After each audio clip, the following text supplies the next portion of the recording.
Pyramid का मतलब होता है ऊर्जा, पीरा का मतलब होता है ऊर्जा, मिड का मतलब सेंटर। मंदिर के बीच में जो पिरामिड का आकार दिया जाता है वह ऊर्जा को कंट्रोल करने के लिए होता है। वहां पर घंटा, आधा घंटा, 5 मिनट अगर जा करके बैठते हैं, 10 मिनट भी बैठते हैं तो आपकी साइकोलॉजी चेंज हो जाती है, आपके अंदर एनर्जी, सकारात्मक ऊर्जा होती। तो मंदिर मस्जिद जो भी बनाए गए वो हमारे प्राचीन ऋषि मुनियों का एक विज्ञान रहा है। तो जब हम कबीर की भी मंदिर बनाते हैं, इसका मतलब हमें कबीर का भी मंदिर नहीं बनाना चाहिए। ये मंदिर मस्जिद जितने सब क्या है, केवल अपने आदर्श, महापुरुषों के आदर्श को पुनर्जीवित रखने के लिए। अगर हम सारे मंदिर को हटा दें, सारे मस्जिद को, तो फिर चलो भाई मानवता को ही पुनर्जीवित कर ले, लेकिन वह केवल आस्था का प्रमाण है, आस्था के लिए लोग बनाते हैं हम। लेकिन ये कहें कि नहीं वही हमारे लिए सब कुछ है, तो ये गलत हो जाएगा, वहां मुक्ति नहीं। अब मुक्ति की बात आती है, फिर मुक्ति हमारी कैसे होगी? मुक्ति मंदिरों से और मस्जिदों से नहीं होती, न पूजा से न प्रार्थना से। मुक्ति तो होगी सिर्फ विकारों की क्षय से। मोक्षस न ही ग्रामांतर में व अज्ञान ग्रंथि नाशो मुक्त इति स्मृता। कहा जाता मोक्ष का न तो कोई लोक है, न तो कोई गांव है, न तो लोकांतर है जहां पर कि आप बैठ करके मृत्यु के बाद आप जा करके वहां वास करेंगे। कहते मोक्षस अज्ञान ग्रंथि नाशो मोक्ष इति स्मृता। अब अज्ञानता की ग्रंथि क्या है? प्रश्न खड़ा होता, अज्ञानता की ग्रंथि। सदगुरु कबीर साहब ने भी कहा, कर विचार विकार पर हर तरड़ तारण सोए, कहीं कबीर भगवंत भजवन द्वितीय और न कोई। अब प्रश्न दोनों समान आ रही है, उन शास्त्रों का श्लोक और श्री कबीर की बातें दोनों एक होती है। एक है मन के विकारों और दूसरा है अज्ञान की ग्रंथि। तो यहां पर 3 बातें हैं, मल विक्षेप आवरण, मल विक्षेप आवरण। मल और विक्षेप आवरण को समझना पड़ेगा। अब पूजा पाठ मंदिर को अलग कर दीजिए, अब सेल्फ इंडिपेंडेंट लाइफ को देखिए, अपने खुद के जीवन को देखिए कि अब हमें क्या सुखी होना है, हमें मुक्त होना है। मुक्ति एजिट जीवन को रहते रहते हमारे अंदर सारे विकार मिट जाए, हमारे चित्त में किसी भी व्यक्ति के प्रति न राग हो न द्वेष हो। मेरा बुरा करने वाला बुरा करे, परंतु फिर भी मैं उसके प्रति बुरा नहीं चाहूं, मेरे मन में बुरे संकल्प न जन्म ले। ऐसा भाव कैसे होगा? वही तो अज्ञानता। जिस दिन आपकी ग्रंथि मिट जाती अज्ञानता की, अब प्रश्न होता है कि कौन सी ग्रंथि? पहला है वासना की ग्रंथि। वासना की ग्रंथि, अब लोग कहे कि भाई वासना क्या है? तो वासना का अर्थ होता है कि विरोधी घटक के प्रति आकर्षण, पुरुष का स्त्री के प्रति आकर्षण और स्त्री का पुरुष के प्रति आकर्षण, ये वासना है। सबसे मुक्ति में सबसे बड़ा बाधक स्त्री के लिए पुरुष है और पुरुष के लिए स्त्री है। इसके बीच का जो आकर्षण, दोनों के प्रति जो हार्मोन्स का जो डेवलपमेंट भाव है या जो हमारे अंदर जो विचार है, वो वासना कहलाती है। वासना सबसे बड़ी बाधक है मुक्ति में। अब प्रश्न खड़ा होगी, वासना खत्म कर देंगे तो फिर तो मुक्त हो जाएंगे। तो यही काम करना है। अगर आप वासना को मिटा देते हैं, वासना का अच्छा कर देते, तो आपकी सबसे बड़ी जो हृदय की गांठ है, ग्रंथि है, वो कट जाएगी। तो अब मतलब सारे लोग घर द्वार छोड़ करके सन्यासी हो जाए, वासना को मिटा दें, शादी विवाह न करें, बीवी बच्ची को छोड़ दें, ये तो बड़ा खतरनाक काम है भैया। घर छोड़कर चले जाओ, जंगल में चले जाओ, एकांत बैठे, ये सभी नहीं कर सकते। अब प्रश्न करा, तो फिर क्या गृहस्थ में रहने वाला व्यक्ति क्या मुक्त नहीं होगा? नहीं, उसके भी नियम है, वो भी मुक्त हो सकता है। घर द्वार छोड़कर सन्यासी होना भी जरूरी नहीं, पर उसका मेथड अलग है, इसका मेथड अलग है। दोनों को अलग अलग डिवाइड किया। कुछ लोग हैं जो अपने मन को, बल को और अपनी क्षमता को बढ़ा करके गृहस्थ जीवन में भी वो कार्य कर सकते हैं। कुछ लोग हैं जिम्मेदारियों से हटकर, जिम्मेदारियों से भाग करके अपने आप को पर्टिकुलर वेस टोटली वर्क करते हैं अपने मन के ऊपर, वो घर द्वार को छोड़ करके अलग हो जाते हैं। अब प्रश्न होता है कि महात्मा मठ घर छोड़कर मठ बनाता तो फिर क्या उसके अंदर वासना होती है? मतलब बिल्कुल होती है उसके अंदर वासना। अगर कोई व्यक्ति अगर कहता है या साधु या संत की मेरी वासना मिट गई, तो गलत बोलता है। जब तक शरीर है, देह है, तब तक वासना की बीज सदैव बनी रहेगी, सुसुप्त रूप में रहेगी, लेकिन बनी रहेगी। अब प्रश्न है कि तब तो फिर मिटेगा ही नहीं। तो यहां पर मिटेगा तो कैसे मिटेगा? दो है, एक तो है ज्ञान और दूसरा है साधना मार्ग, कर्म मार्ग। या तो ज्ञान के द्वारा मिटाओ उस वासना को, या जो है कर्म योग के द्वारा मिटाओ। तो आप प्रश्न खड़ा, तो घर गृहस्थी में जो गृहस्थी के काम करते, नौकरी, खेती बाड़ी, ये कर्म योग है, तो इसके प्रति अगर ये काम करते रहेंगे तो मुक्त हो जाएंगे। तो कबीर साहब कहें या अन्य ग्रंथों में कल ये नहीं। अब प्रश्न खड़ा होता है निष्काम कर्म, गीता में श्री कृष्ण कहता निष्काम कर्म योग। तो बोला भाई निष्काम कर्म योग हम भी कर रहे हैं, घर गृहस्थी का काम करते हैं, कोई कामना नहीं कर रहे हैं, बस हो गया निष्काम कर्म। कबीर कहते हैं कि वो कहते नहीं, ये निष्काम कर्म योग नहीं है। निष्काम कर्म योग है कि जो भी आप सत्कर्म करते हैं, अर्थात दान करते हैं, किसी का भला करते, किसी को अच्छी सलाह देते हैं, परंतु आपके मन में ये भाव नहीं होना चाहिए कि मैं किसी के अच्छे के लिए कर रहा हूं, उसके भले के लिए कर रहा हूं। ये इतना भाव ही रखना। जैसे मैं यहाँ बैठा हूं और मैं बोला मैं आपको ज्ञान दे रहा हूं, नहीं, मैं ज्ञान नहीं दे रहा हूं, मैं अपने कर्तव्य का पालन कर रहा हूं। अब मेरा क्या कर्तव्य है भाई? आप आए हैं 4 बातें सुनने के लिए, 4 बातें बता देना मेरा काम है। जीवन भर मैं उपदेश करता फिरूं, ये मेरा काम नहीं है। आपकी प्यास है तो हम वो प्यास को बुझाने का बस वही काम करें। इसलिए कबीर साहब ने कहा पानी पियावत क्या फिरा, घर घर शायर वार, तृषावंत जो होंगे पीवेंगे झकबार। अगर आप ज्ञानी का भाव रखें कि मैं ज्ञानी हूं और मैं दूसरे अज्ञानी हैं और हम दूसरे को ज्ञान दे रहे हैं, यह सकाम भाव हो गया। अब वो ज्ञान में होकर के, भेष में होकर के भी हम क्या कर सकाम कर्म कर रहे हैं, हम बंधन वाले कर्म कर रहे हैं। अगर आप जो ज्ञान की बातें चाहते हैं और हम आपको बस इसलिए बता रहे, उदार भावना से बता रहे कि आपके अंदर जिज्ञासा और मैं आपकी जिज्ञासा को समाधान में बदल दूं, बस इतना है। और मैं आपसे कुछ भी चाह न रखूं, न मैं ज्ञानी हूं न मैं अज्ञानी हूं, मैं जो हूं वो हूं, बस इतना अगर भाव है, इसको कहा जाता समता भाव। जिस दिन ज्ञानी के अंदर ज्ञान का भाव हो गया और अज्ञानी के अंदर अज्ञानता का भाव हो गया, तो दोनों बंधन में, ज्ञानी ज्ञान के अहम में बंधन में हो गया और अज्ञानी अज्ञानता की हीनता में, आत्महीनता में बध गया। तो ये हो गया अंतःग्रंथि, ये अंतःग्रंथि। और दूसरा आवरण, मल विक्षेपण। मल क्या मतलब क्या होता है?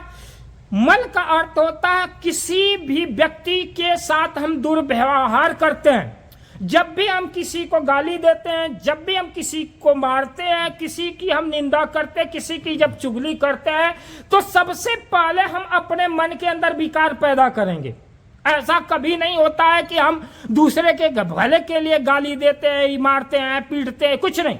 अगर बच्चा भी अगर गलती करता है और बच्चे को हम गाली देते, डांटते, पीटते, तो सबसे पहले अपने मन में विकार पैदा करते हैं। और जब हम विकार पैदा करते तभी जा करके उसको अपशब्द बोलते हैं, डांटते हैं, मारते फिरते। तो इसका मतलब आप सुधारने के नाम पर अपने पड़ोसी को, अपने बच्चे को, अपनी बहू को, अपने बेटे को सुधारने के लिए अगर डांट रहे हैं, पीट रहे हैं, आप शब्द बोल रहे हैं, तो सबसे पहले अपनी हानि कर रहे हैं, अपनी बुराई कर रहे हैं, अपनी अवनति कर रहे हैं, अपना पतन कर रहे हैं। इसको बोलते हैं आवरण। किसी भी कारण और किसी भी परिस्थिति को लेकर जब आप अपने मन में विकार पैदा करते हैं और दूसरे के प्रति क्या दुर्भावना पैदा करते हैं, वो हो गया मल, गंदगी। और फिर होता आवरण, मल विक्षेप आवरण।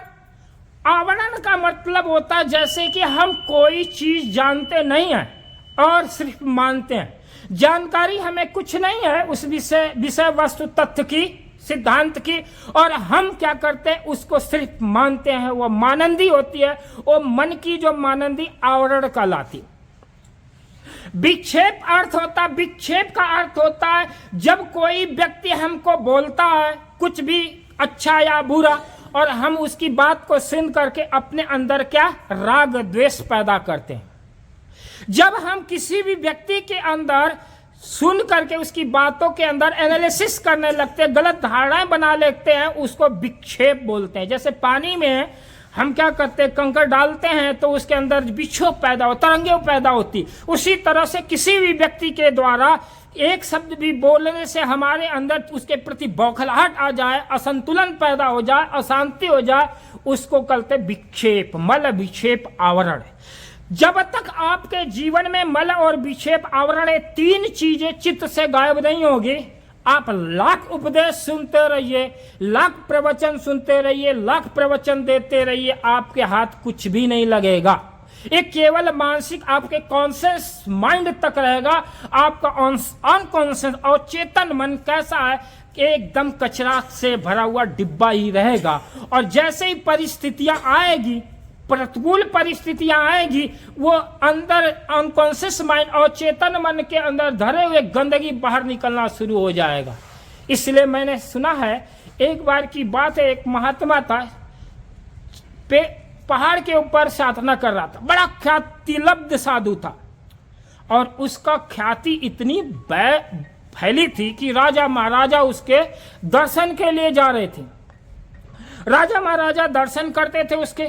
एक बार की बात है, कहीं नगर में एक बहुत बड़ा महोत्सव किया गया। उस महोत्सव में राजा ने आदेश दिया कि वो ख्यातिलब्ध जो महात्मा है, जो गुरु है, उनको इस समारोह में बुलाया जाए और उनके द्वारा ही उद्घाटन किया जाए। महात्मा से अनुमति ले ली गई, महात्मा आ गए, और जब महात्मा का आगमन हुआ तो उनके दर्शन के लिए बहुत भीड़ इकट्ठी हुई, जैसे कि बहुत सारे लोग आते हैं। तो महात्मा के पास जब भगत आते हैं ना, तो महात्मा बहुत खुश होते हैं।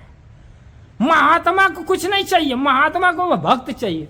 महात्मा के पास जब भगत आते तो महात्मा खुश हो गया, और भीड़ लग गई। इतना ठसाठस भीड़ की एक भक्त था, उसका पैर जो है महात्मा के पैर से के ऊपर जा पड़ा, और वो एक बूट पहना था, बहुत बड़ा भारी बूट, और बूट से महात्मा का पैर जो है कुचल दिया, और महात्मा क्रोधित हो गया। जब महात्मा क्रोधित हुआ, तब जो है लोग आसपास भी देखने लगे, आसपास देखने लगे कि महात्मा तो थोड़ा उग्र हो गए। फिर महात्मा अपने को संभाला। संभालने के बाद में महात्मा जब उन्होंने संभाला, फिर आयोजन किया गया। आयोजन में उन्होंने उद्घाटन किया, उद्घाटन करके फिर पहाड़ी के ऊपर चले गए, और रात भर महात्मा सोया नहीं, रात भर नहीं महात्मा सोया, नींद नहीं आई। बोला 12 साल तक मैं एकांत में रहकर साधनारत था, और अब 5 मिनट भीड़ ने मुझे मेरी शांति को भंग कर दी।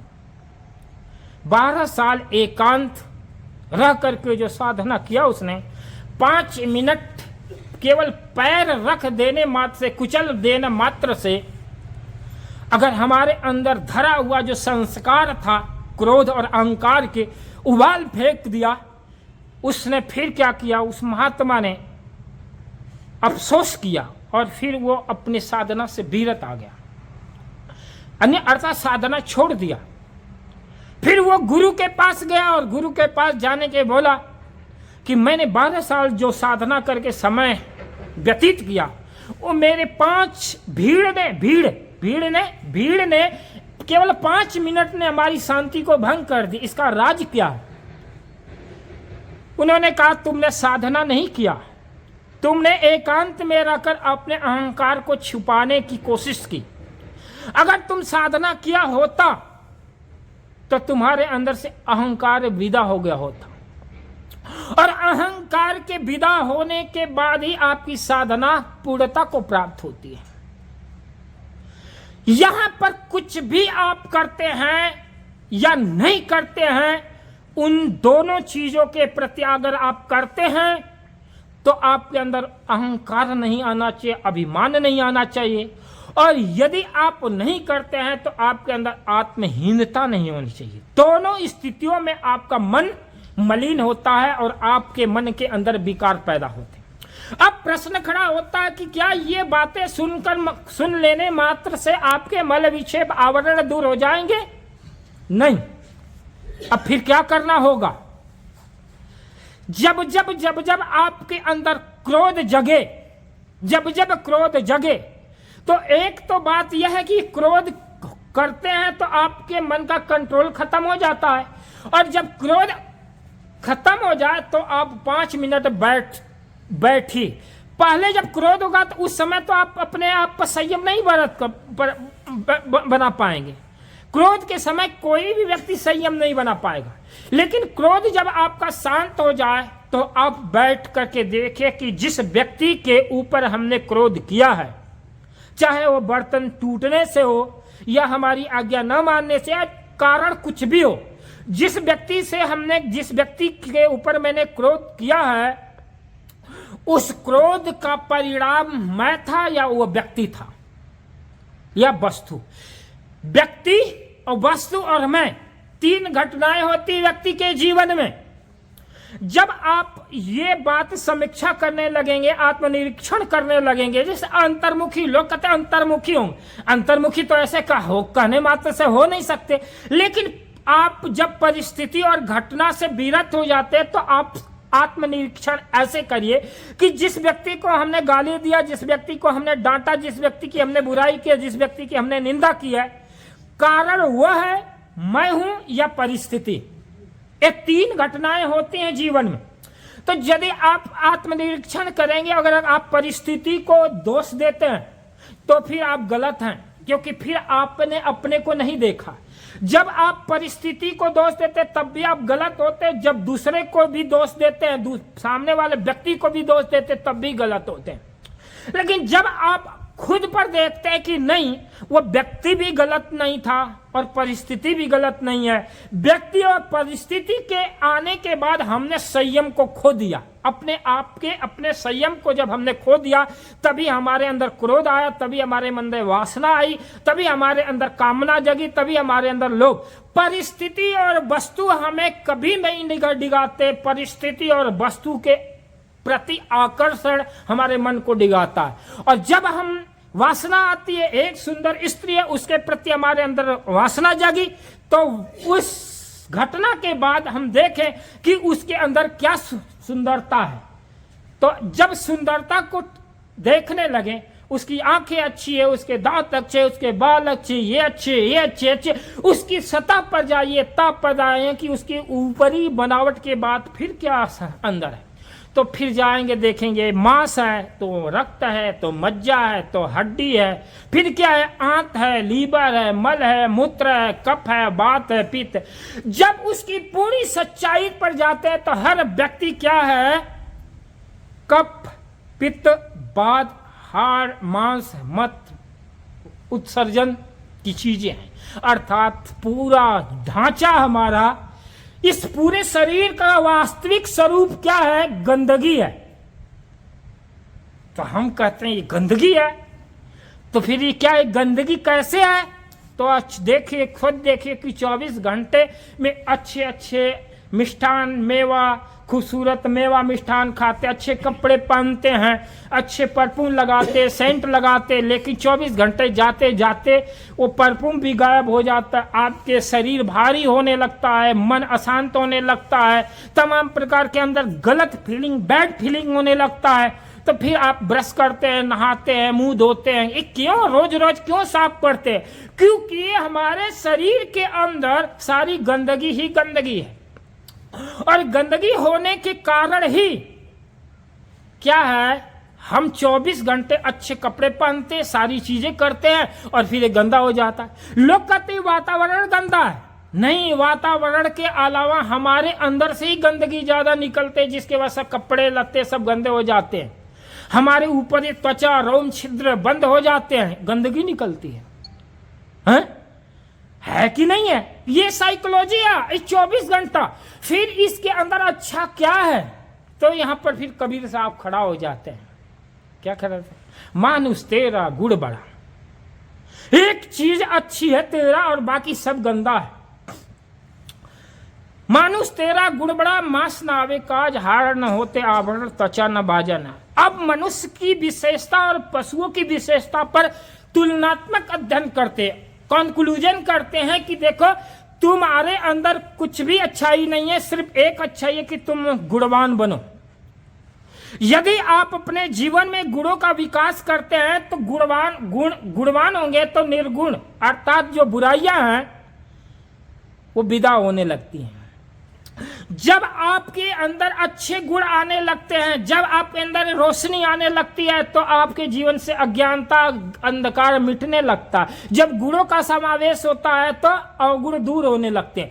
तो अवगुणों का जितना आपके जीवन में अवगुण जितने दूर होते चले जाएंगे, गुण आपके जीवन में आते हैं। एक एक गुण आप अपने जीवन में संजो कर रखिए।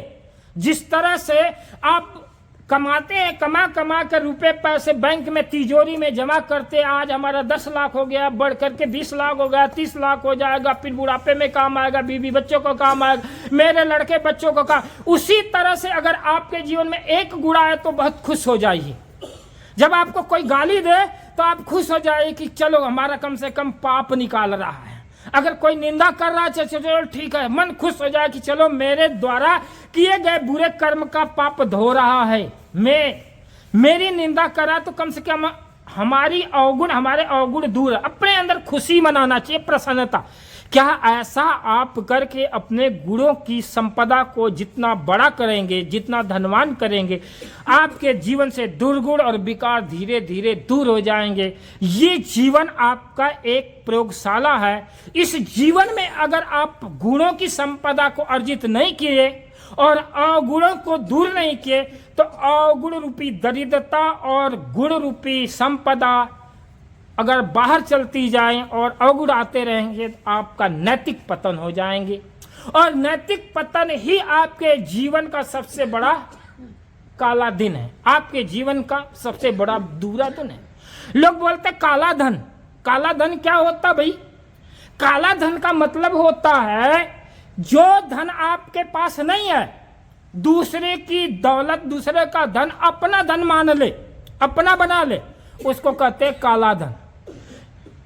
अगर आप नौकरी करते, चाकरी करते, खेती करते तो आप ये कमा करके ईमानदारी से अगर देखेंगे कि कहेंगे कि ये मेरा धन नहीं।